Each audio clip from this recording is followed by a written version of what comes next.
네, 히브리서 오늘 성경 정독반. 오늘 히브리서 1장 표시고요. 네, 한 절 한 절 성경 정독. 1장을 마치고 2장으로 넘어갔으면 좋겠는데요. 2장 1절이 어떻게 시작되느냐 하면 2장 1절에 그러므로 2장 1절에 그러므로 모든 들은 것을 우리가 더욱 간절히 삼갈지니 혹 흘러 떠내려 갈까 염려하노라, 이렇게 말했거든요. 그러니까 1장의 모든 내용들이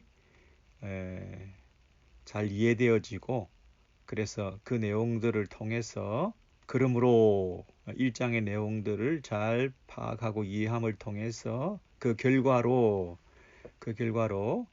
우리가 떠내려 가지 않게 된다, 이렇게 말할 수 있습니다. 우리 신앙생활을 흔들림 없이, 요동함 없이 끝까지 잘 감당하고 흔들리지 않고 떠내려가지 않는 그런 신앙생활의 유일한 길은 뭐냐면 1장을 잘 이해하는 것인데, 그 1장의 내용을 우리가 지금까지 쭉 살펴봤듯이 기독론, 예수, 그리스도, 성자 하나님에 관한 것을 우리가 잘 붙들어야 된다는 것입니다. 우리 성부 하나님께서 이 세상을 어떻게 다스리고 통치해 왔으며, 이 세상을 어떻게 구원하셨으며, 그 구원하시기 위해서 또 계시하시기 위해서 어떻게 중보자를 이 땅에 보내셔서 그 아들을 통해서 일하셨던가, 그리고 그 아들은 도대체 어떤 분이신가, 우리의 구원자로서 충분한가, 우리에게 주신 계시를 그 아들을 통해서 주셨다고 그랬는데 그 계시는 정말 믿을 만한가, 그리고 이분은 자꾸 변하는 분은 아닌가, 있다가 없어지는 분은 아닌가, 그 권위와 권세와 능력에 있어서 정말 영광스러운 분이신가, 이런 것들을 천사하고 비교해 볼 때, 천사도 신적 천상적 어떤 존재로서 우월함을 가지기 때문에 사람들이 천사를 보고 저절로 경배하게 되는, 천사를 숭배하게 되는 이런 대상이기도 할 정도로 천사가 높임을 받는, 그것과 비교해서 그 천사와도 비교할 수 없는 더 탁월하시고 더 뛰어나신 참된 중보자이신 예수 그리스도, 그분을 붙드는 것, 그것이 우리가 떠내려가지 않는 비결이다. 우리 신앙생활을 끝까지 흔들림 없이 잘 감당할 수 있는 유일한 길이다 하는 것을 우리가 알 수 있습니다. 여러분, 1장의 그 내용들을 쭉 살피면서 같은 말이 계속 반복되는 것 같고, 또 뻔한 얘기가 계속되는 것 같기도 하지만, 저자가 우리 떠내려갈 지경에 처해 있는 그 신약의 성도들을 향해서, 떠내려가고 있는, 떠내려갈 뻔하고 있는, 떠내려갈 수도 있는 우리들을 향해서 우리가 꼭 붙들어야 될 이 예수에 대한 가르침을 구약 성경 7 성경 구절을 인용하면서, 다른 이 사족은 붙이지 않고 성경 그 자체를 인용해 주시면서 직접 그 성경이 주는 파워풀한 그 의미와 능력을 경험해라, 그 말씀을 맛보라 하면서 지금까지 쭉 말씀해 주셨는데요. 지금까지는 우리 5번째까지 우리 살폈고요. 이제 6번째 성경 구절을, 구약에 인용된 성경 구절을 우리가 대하게 되었습니다. 그것이 10절입니다. 여러분, 10절에 또 주여 태초에 주께서 땅의 기초를 두셨으며, 그러면 10절 찾으셨나요? 또 주여 태초에 주께서 땅의 기초를 두셨으며, 여러분 이 10절은 언제부터 그 앞에 구절과 연관돼서 나왔습니까? 7절에 있는 천사들에 관하여는, 그죠? 그리고 8절에는 아들에 관하여는 했을 때, 그 아들에 관하여는 이라고 하는 그 아들에 대한 설명을 계속하는 중에 이제 10절에 그 아들에 관해서 설명하시는 중에 또 주여 이렇게 부르고 있는 것입니다. 태초에 주께서 땅의 기초를 두셨으며, 그 아들이 이런 역할을, 또 이런 존재로서 여기서 설명되어지고 있다는 것입니다. 근데 그 아들을 향해서 주여라고 부르고 있다는 것이죠. 또 주여 태초에 주께서 땅에 기초를 두셨으며 하늘도 주의 손으로 지으신 바라. 여러분, 이 히브리서 10절 1장 10절 이하의 이 성경 구절은 여러분 아시다시피 시편의 인용입니다. 시편 102편을 한번 보시겠습니다. 시편 102편을 보시면 25절부터 이런 말씀이 있습니다.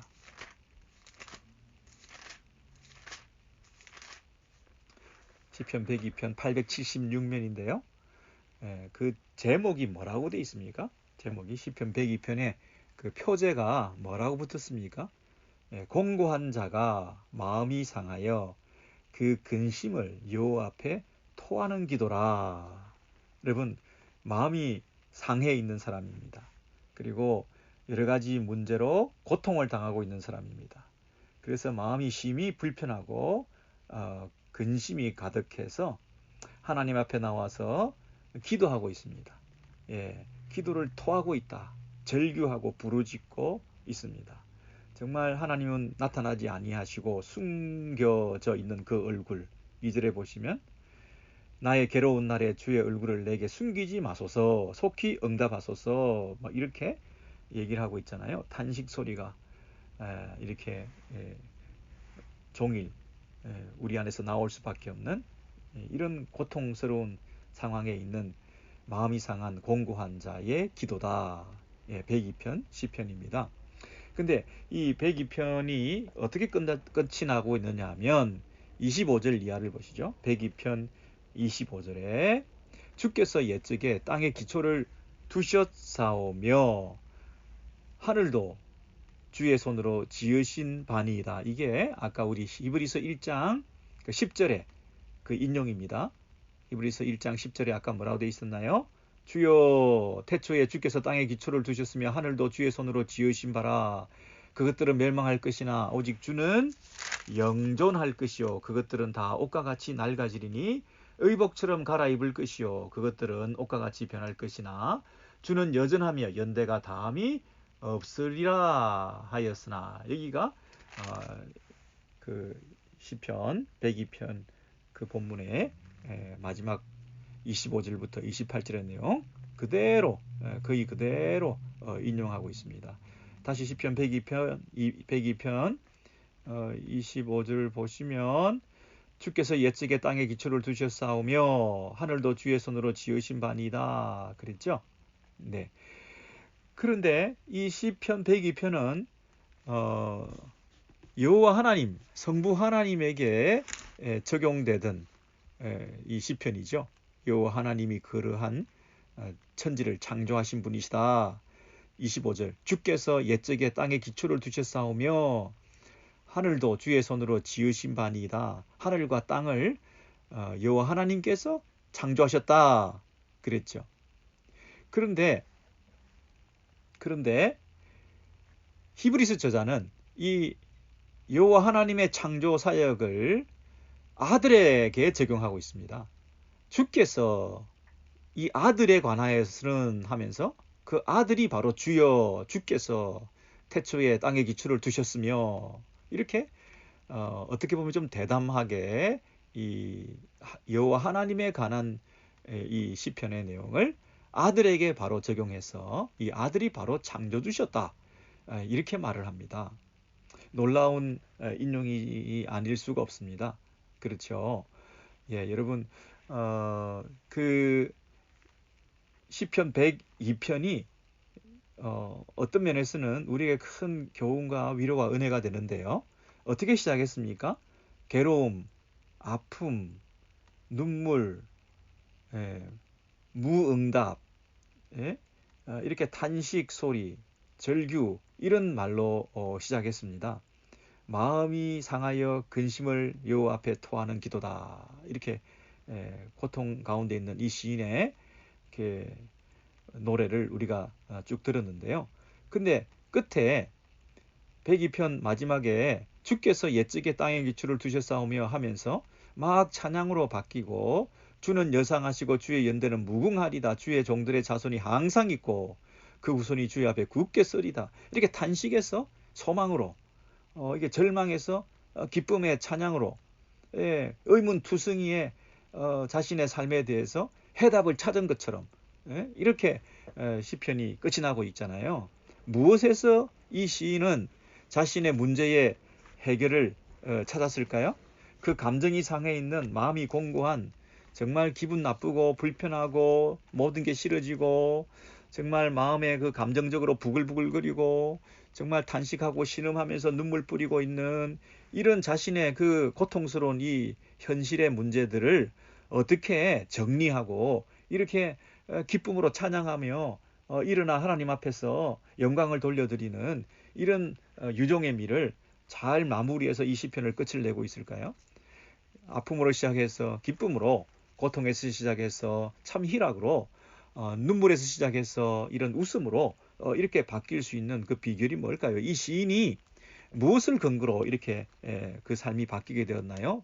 신앙생활의 패턴과 그 컬러가 바뀌게 됐나요? 그 우울한 분위기의 이 삶의 남은 인생이 어떻게 이렇게 참 아름다운 이런 모습으로 바뀌게 될 수 있었나요? 네, 이 시인은 자신의 그 고통, 그 문제, 이것들을 해결하는 그 실마리를 하나님의 영원 불변성에서 찾은 것입니다. 아, 여기에 소망이 있구나. 여기에 소망이 있구나. 여러분, 하늘과 땅을 창조하신 분이 계시는데요. 근데 그 하늘과 땅이 무너지는 것 같은, 이 세상이 다 무너지는 것 같은 이런 일을 당할 때 모든 게 더덥고 소용도 없고 아무 의미가 발견되지 않는, 모든 것이 싫어지는 이런 우리의 형편 가운데서 하늘과 땅이 존재하면 뭐 하겠습니까? 하늘과 땅도 필요 없는 거죠. 예, 하늘과 땅이 무너지는 것 같은, 하늘이 무너지고 땅이 꺼지는 이런 절망과 소망 없는 우리의 삶, 예, 급격한 변화, 그리고 사라짐, 무상함, 이 덧없음, 예? 모든 게 의미가 발견되지 않을 만큼 소용없게 느껴지는 그 모든 우리의 그 절망적인 상황들, 예? 이런 상황들 가운데에서 우리에게 소망이 있는 게 뭐죠? 우리에게 참된 소망은 모든 게 무너져도 무너지지 않는 것이 있다는 것에 대한 확신, 이것이 우리의 유일한 소망이 될 수 있습니다. 천지를, 하늘과 땅을 무너짐을 경험하더라도 하늘과 땅을 만드신 분은 여전히 계신다는 사실. 이 세상이 다 무너져도, 여러분, 하늘과 땅만큼 큰 세상이 어디 있습니까? 하늘과 땅만큼 대단한 게 어디 있겠습니까? 이 세상 눈에 보이는 이 천지가 모든 것인 것이냐 우리가 살고 있는데, 이게 다 무너져도 원래 이것을 만드신 분은 여전히 살아계신다는 사실이 주는 그 소망과 희열과 기쁨이 이 시인에게 찾아온 것입니다.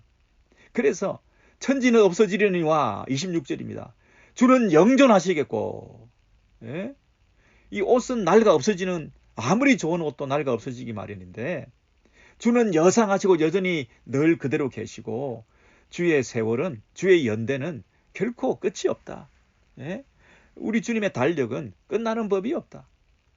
그런데요, 그것이 주는 소망과 함께 28절에 주의 종들의 자손이 항상 있고 그 후손이 주의 앞에 굳게 서리다.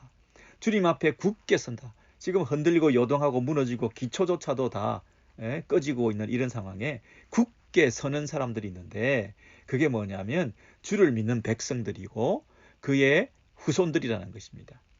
신앙을 가진 영적인 후손들, 우리의 교회의 그 후손들, 다음 세대의 우리의 교회들, 그 믿음을 가진 하나님의 자녀들은 굳게 서서 그 하나님 앞에서 신실하게 살아가고 그 하나님을 높이고 찬양하고 예배하는 이 일들이 계속 될 것이다. 여러분, 천지가 무너져도, 이 세상이 꺼져도 꺼지지 않고 무너지지 않는 두 가지가 하나 있는데, 그건 뭡니까? 첫 번째는 하나님이십니다.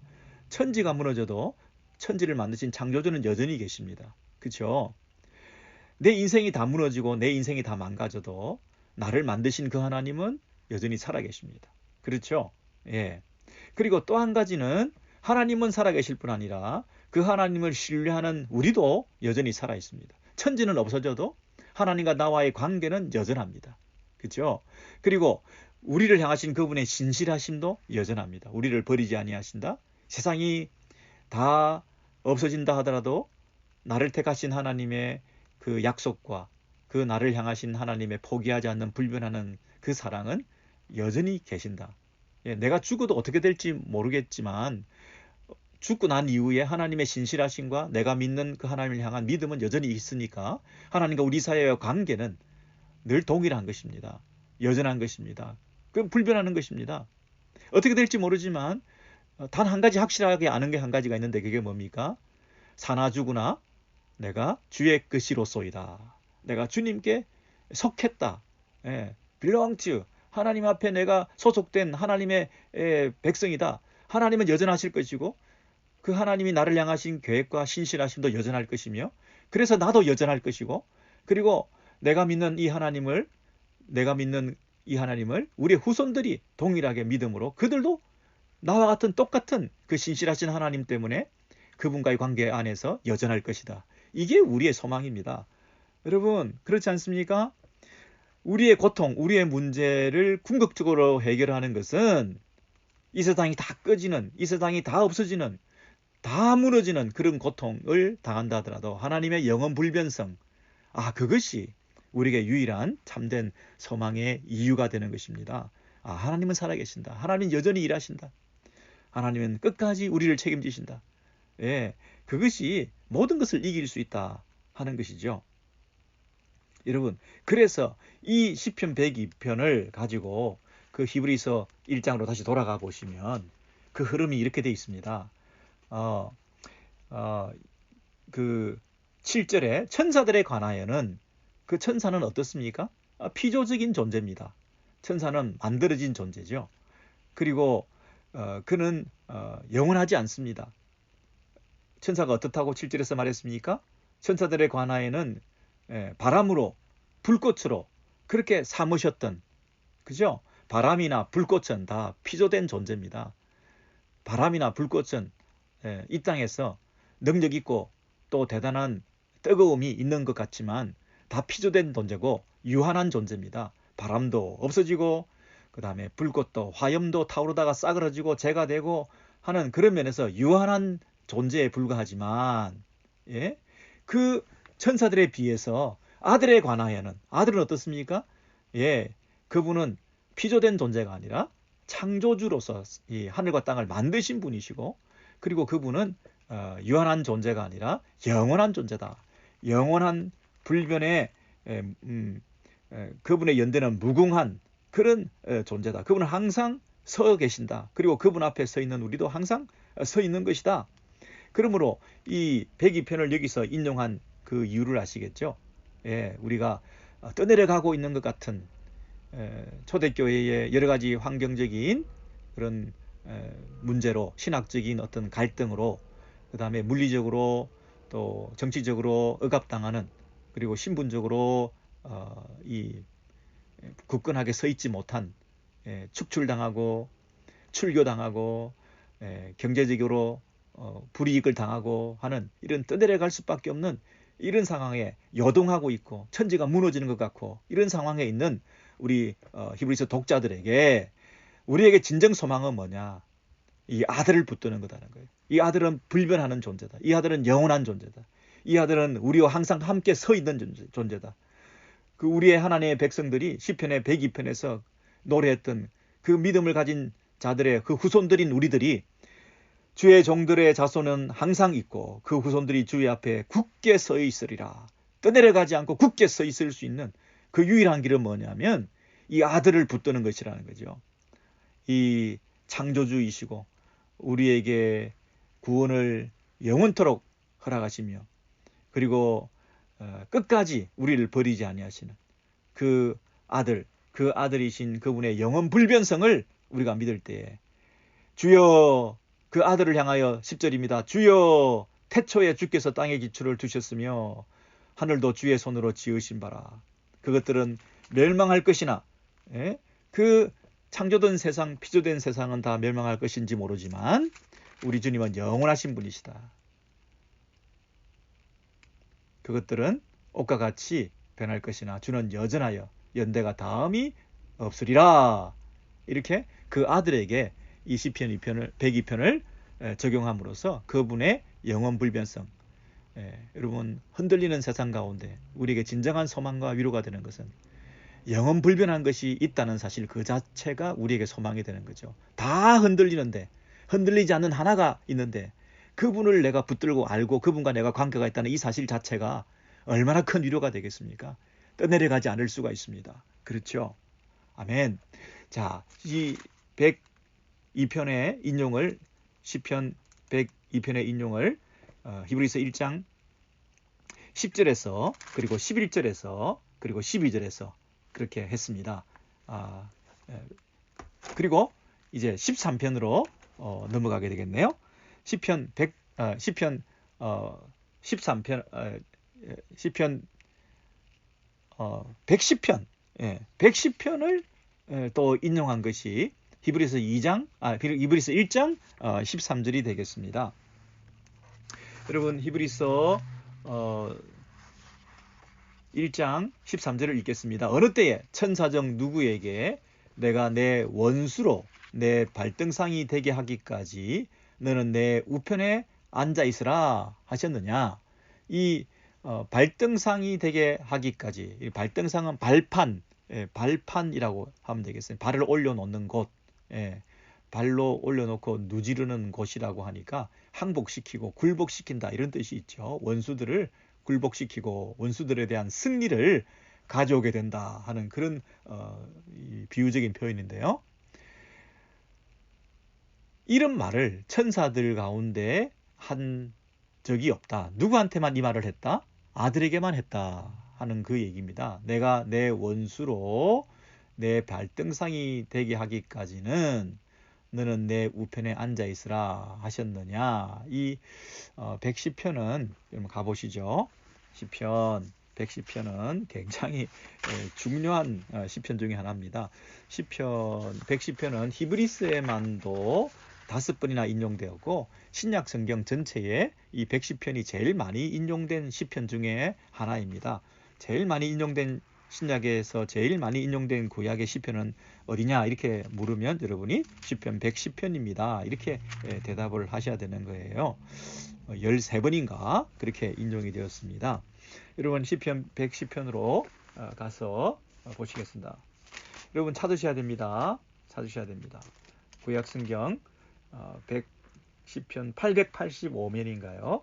885면 시편 110편 다윗의 시 1절입니다. 여호와께서 내 주에게 말씀하시기를 내가 내 원수로 내 발등상 되게 하기까지 너는 내 우편에 앉으라 하셨도다. 자, 이게 조금 그 지시하는 그 대명사들이 누구를 가리키는지 조금 잘 살펴보셔야 되겠죠? 먼저 시편 110편 1절을 보시면 여호와께서, 자, 여호와가 계십니다. 소위 성부 하나님이라고 이렇게 일단 말할 수 있는 여호와 하나님이 계십니다. 그런데 여기서 내 주에게 할 때 내는 누굽니까? 이게 다윗의 시니까 다윗의 지금 이 시를 자기가 쓰는 거니까 나 1인칭은 다윗이겠죠. 여호와께서 나의 주에게 말씀하시기를, 그러면 여호와는 이 주가 아니죠. 이 내가 나의 주라고 하는 다른 분이 계시는 거죠. 여호와가 계시고 다윗이 있고 또 다윗의 주가 있는 거죠. 그런데 감히 여호와 앞에서 어떻게 다윗이 또 다른 주가 있다고 말을 할 수가 있습니까? 그 여호와 하나님에 대한 불경죄죠. 어떻게 하나님만이 주신데 어떻게 여호와 하나님을 향해서 또 다른 나의 주가 있다는 것을 지금 시편에서 이렇게 쓰고 있냐고요. 여호와께서 내 주에게 말씀하시기를, 내가, 이 코테이션 마크가 붙어야 되겠죠. 내가 누굽니까? 여호와께서 너의 원수로, 너는 누굽니까? 다윗. 너의 원수로, 내가 너의 원수로, 내 주 다윗이 아니라 내 주죠. 예. 그 다윗이 나의 주라고 했던 그분의 원수죠. 예. 내가 너의 원수로 너의 발등상 되게 하기까지 이 다윗의 주께서 승리하심으로 그 다윗의 주의 원수가 다윗의 주의 발밑에서 그 원수가 굴복하는 그날까지 너는 누굽니까? 다윗의 주. 그분은 하나님 우편에 하나님의 우편에 앉으라 하셨도다. 여러분 이해되셨죠? 그러니까 결국 무슨 얘기를 하냐면 다윗이 시편 110편에서 여호와 하나님이 따로 계시고 또 다른 분을 나의 주라고 이렇게 말한다는 것이에요. 그 다윗이 나의 주라고 말한 그분이 누군가요?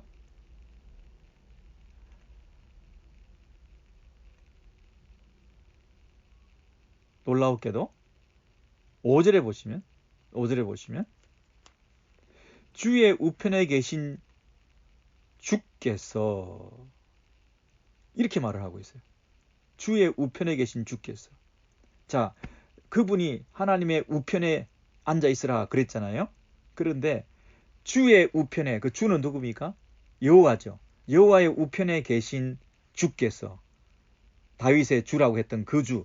그러니까 하나님의 우편에 계신 주께서 하나님을 주라고 부르기도 하고 또 하나님 우편에 계신 그분을 또 주라고 부르기도 하고 이루고 있는 거예요.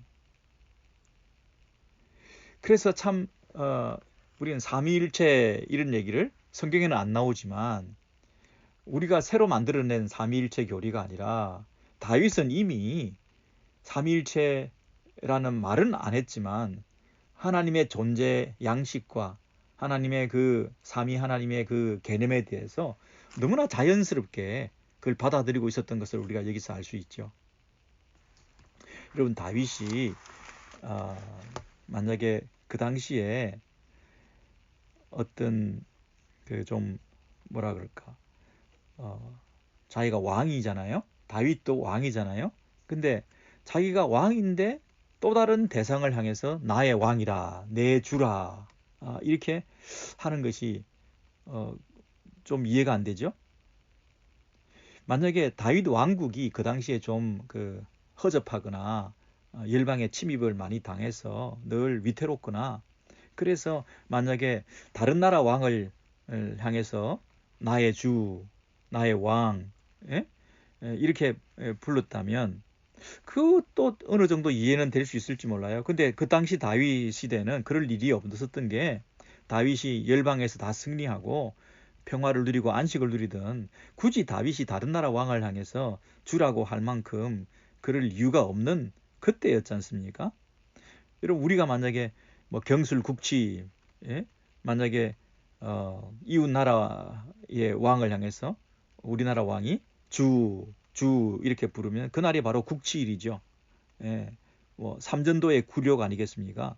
병자호란 때 청나라에 패해가지고 인조 임금이 청태종에게 기어다니면서 머리를 조아렸던 머리를 들 수 없는 머리를 조아리는 다른 나라 왕을 우리의 왕이라고 우리의 주라고 부르는 이런 일들이 어떻게 있을 수 있습니까? 근데 다윗이 자기가 왕인데도 불구하고 그 누군가를 향해서 나의 주라고 부르고 있고 하나님께만 돌려져야 될 그 주라는 그 호칭을 하나님 앞에서 가감없이 하나님 우편에 앉아 계시던 그 주께서 주의 우편에 계시는 그 주께서 이렇게 막 쓰고 있는 거예요. 예. 그러면 이 주라는 분은 어떤 분이냐? 2절 보십시오. 110편 2절에 보시면 여호와께서 시온에서부터 주의 권능의 호를 내어 보내시리니 주는 원수 중에서 다스리소서.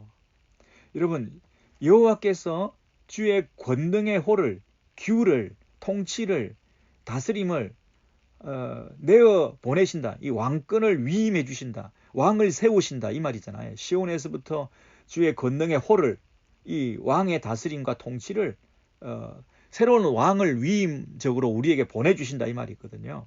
예, 그 왕을 보내주셔서 그 왕을 통해서 다스린다 이 말입니다. 3절에 보시면 주의 권능의 날에 주의 백성이 거룩한 옷을 입고 즐거이 헌신하니 새벽 이슬 같은 주의 청년들이 주께 나오는도다. 주의 청년들이라는 것은 나이가 젊다 이런 뜻이 아니고요. 생동력이 넘치고 생명력이 넘치고, 그 말이 무슨 말입니까? 새벽 이슬 같은 새로운 생명력으로 구원받은 하나님의 자녀들, 주의 권능의 날에 주의 백성이 거룩한 옷을 입고 거룩한 하나님의 백성으로 빚어져서 이 말이죠. 그래서 이제 그 청년들, 새로운 구원받은 하나님의 백성들이, 생명력 넘치는 새로운 구원의 백성들이, 새로운 구원의 선물을 받은 생명력 넘치는 백성들이 그 구원의 날에 많이 이제 배출되고 생기게 된다, 그 말 아닙니까? 여러분 5절에 보시면 주의 우편에 계신 주께서 그 노하시는 날에 열왕을 쳐서 파하실 것이라. 열방 중에 판단하여 시체로 가득하게 하시고, 여러분 열방들 가운데 승리하게 되는 그분이 분명히 주의 우편에 계신 그분께서 왕권을 행사하시고 심판하시고 노하시고, 그래서 열왕을 쳐서 모든 것을 무찌르시는 그날이 분명히 있다는 것이죠. 그래서 그날은 여러 나라의 머리를 쳐서 파하시고, 머리를 파하시고, 길가에 시냇물을 마시고 모든 싸움을 끝내고 안식을 하시며 쉼을 얻으시고 그 머리를 드시는도다.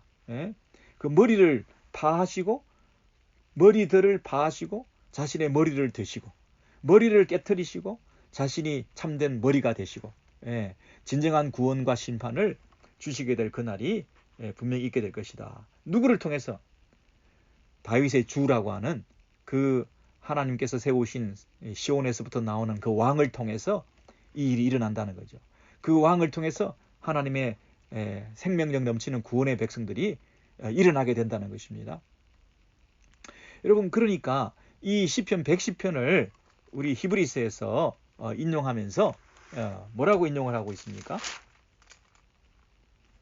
시편 110편을 13절에 히브리서 1장으로 돌아오셔서 13절에 내가 내 원수로 내 발등상이 되게 하기까지, 내가가 누굽니까? 여호와 하나님께서 내 원수로, 하나님이 세우신 왕이신 그 왕의 원수들, 이 세상의 열왕들, 하나님을 대적하는 세력들, 시편 2편에서 보았던 그 군왕들, 원수들, 영적 싸움에서 참된 승리를 하게 되기까지, 내 발등상이 되게 하기까지는 무슨 말입니까? 승리한 군사가, 왕이 상대방의 그 왕의 머리를, 목을 밟고 발로 밟고 승리를 확인하는 그날이 되기까지, 그 말이잖아요. 너는 내 우편에 앉아 있으라. 정말 이 승리를, 이 땅에서 승리하시고 그리고 완벽한 완전한 궁극적인 승리를 주실 때까지 하나님께서 다스리고 통치하시는 그런 이 약속을 누구에게 주셨냐는 거예요. 누구에게? 여러분, 이 시편 110편과 히브리서 2장 13절을 우리가 읽으면서 어디가 생각나시나요? 사도신경이죠. 사도신경에 그분께서 이 땅에 오셔서, 그죠? 성령으로 잉태하셨습니다. 그리고 동정녀 마리아에게 나셨습니다. 본디오 빌라도에게 고난을 받으셨습니다. 십자가에 못 박혀 죽으셨습니다. 장사한 지 사흘 만에 죽은 자 가운데서 다시 살아나셨습니다. 여러분, 죽은 자 가운데서 다시 살아나셨다는 것이 죽음의 권세를 깨뜨리신 것이죠. 죽음의 권세를 밟으신 것이죠. 사탄의 머리를 박살내신 사건이죠.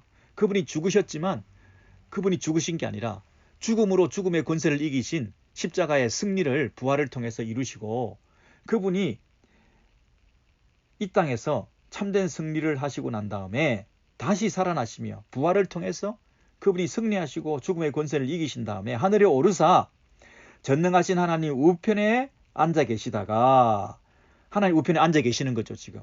그리고 거기로부터 저리로서 산자와 죽은 자를 심판하러 오시리라. 산자와 죽은 자를 심판하러 오시리라. 여러분, 앉아 계시다가 그리고 심판주로 오시는 거죠. 이 땅에 구원자로 오셨다가 나중에는 심판자로 오시는데, 그 사이에 하나님 우편에 앉아 계신다, 그렇게 말씀하십니다.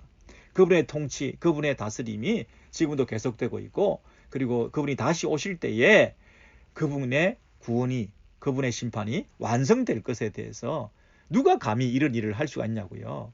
예?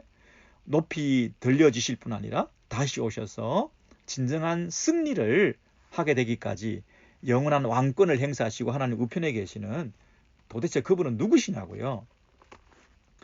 하나님 우편에 계신다 하는 것은 하나님과 동등하신 분이다. 하나님의 존재와 하나님의 영광을 동일하게 가지신 분이다. 우편이라고 하는 것은 그런 얘기 아닙니까? 네, 여러분, 그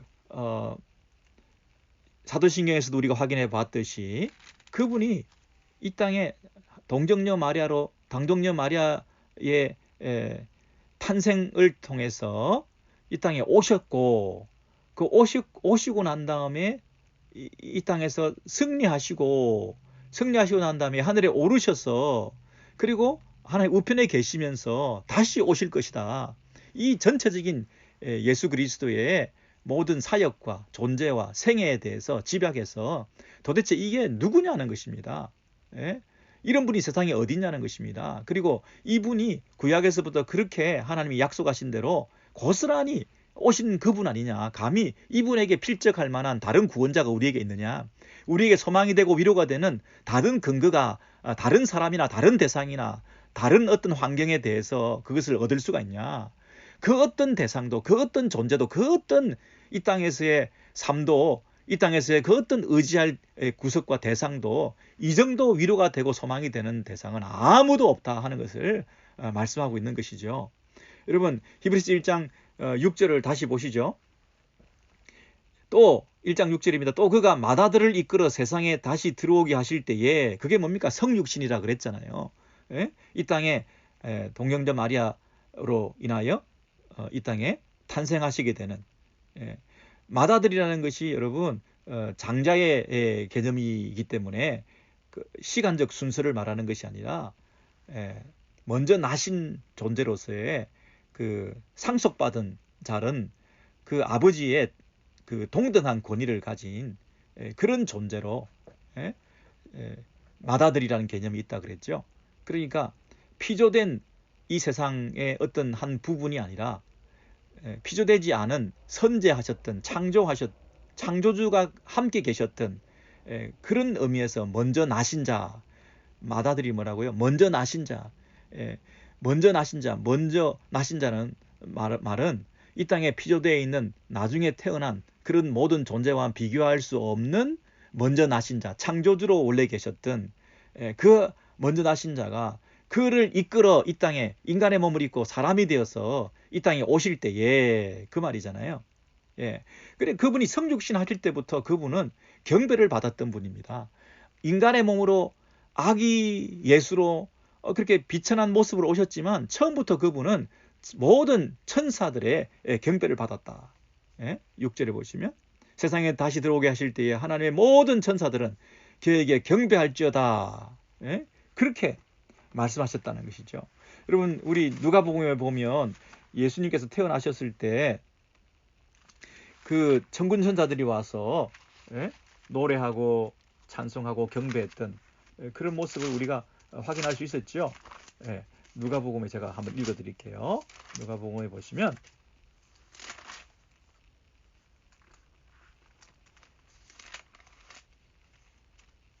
네, 1장에 보시면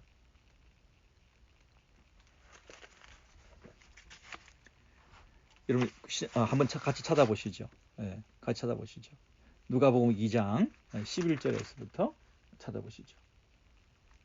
누가복음 2장 1장이 참 길거든요. 2장 11절 이하에 보시면 오늘날 다윗의 동네에 너희를 위하여 구주가 나셨으니 곧 그리스도 주시니라. 이 그리스도 주시니라, 구주가 나셨으니.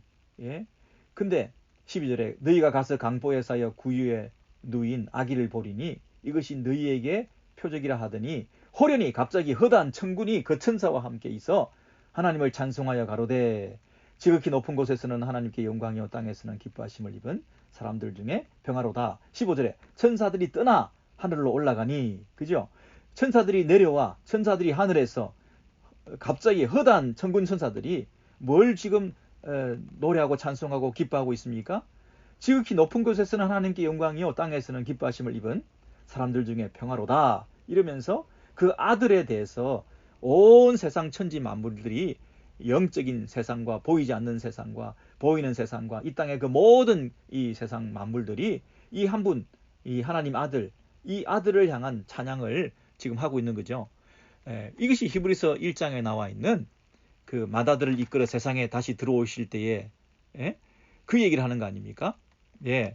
그래서 하나님의 모든 천사들은 1장 6절 그에게 경배할지어다. 그러므로 이 인간일지라도 사람일지라도 하나님의 아들이신 이분은 온 세상 천지 만물에 경배를 받아야 될 존재고 천사들은 그에게 경배해야 되는 존재들이지 천사가 숭배당하고 천사가 경배해야 될 그런 대상은 아니다 하는 얘기를 그 아들일지라도 인간으로 왔을지라도 그렇게 얘기를 하고 있고요. 그리고 이제 그 아들이 이 땅에서 사역을 감당하시고 주신 하나님의 사명을 잘 감당해서 그 아들이 높임을 받고 이제는 하늘로 올리우셔서 하나님 우편에 앉아 계시는 그 하나님을 우리가 높이고 찬양해야 될 것 아닌가 그 얘기를 오늘 이제 쭉 하신 것입니다. 여러분 다시 한번 우리 이제 1장을 마쳤기 때문에 1장 1절부터 우리 쭉 보시면요.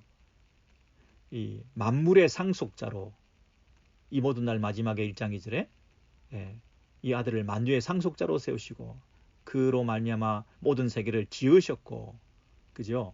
그리고 1장 3절에 보시면 능력의 말씀으로 붙드시고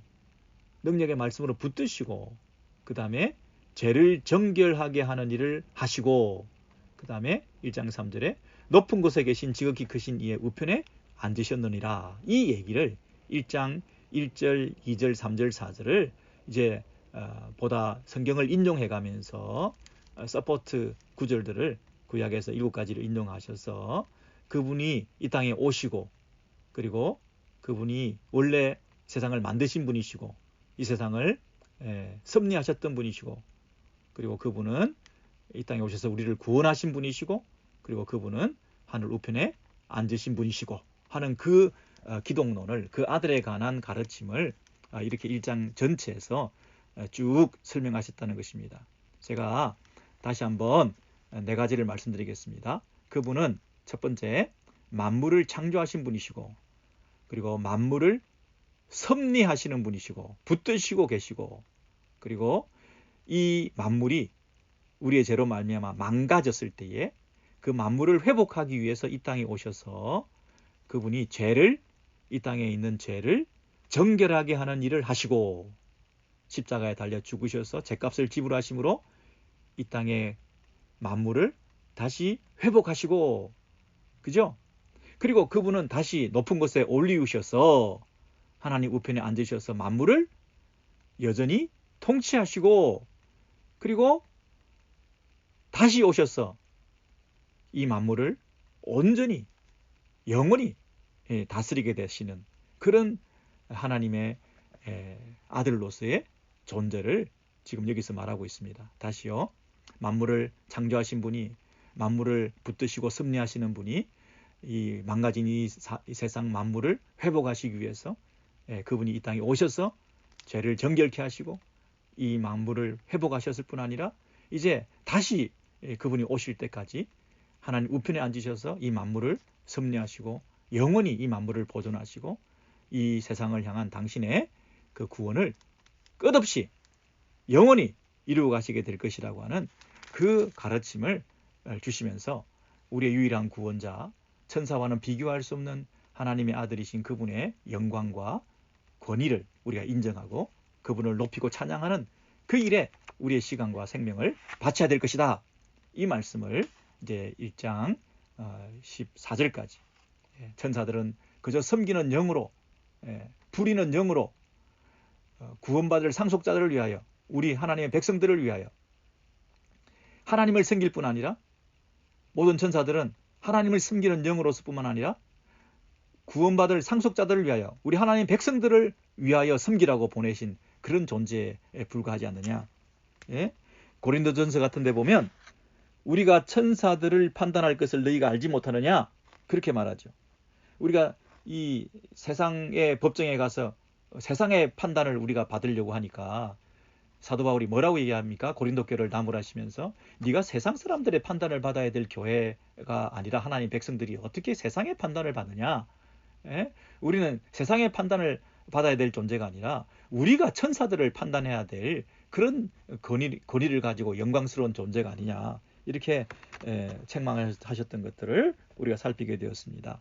자, 그래서 우리의 하나님께서 이런 놀라운 신분과 우리에게 주신 큰 특권을 우리가 가지고 있는데, 이 하나님을 찬송하는 일에 마음 깊은 곳에서부터 소망이 넘치시고 흔들림 없이 떠내려가지 말고 유일한 구원자 예수 그리스도, 그분이 주는 확신, 불변하시고 영원하신 그분께 모든 어떤 우리의 소망과 믿음의 근거가 있다는 것을 우리가 흔들림 없이 가지게 될 때에 우리가 이 땅에서 모든 탄식과 시편 우리 시인들이 가졌던 그 공고함과 그 불안함과 그 좌절과 그 불편함 속에서도 하나님의 여전한 우리를 향하신 그 신실하심 때문에 다시 소망을 회복하고 찬양을 계속 이어갔던 이러한 믿음이 우리 모두에게 있게 되기를 소원합니다.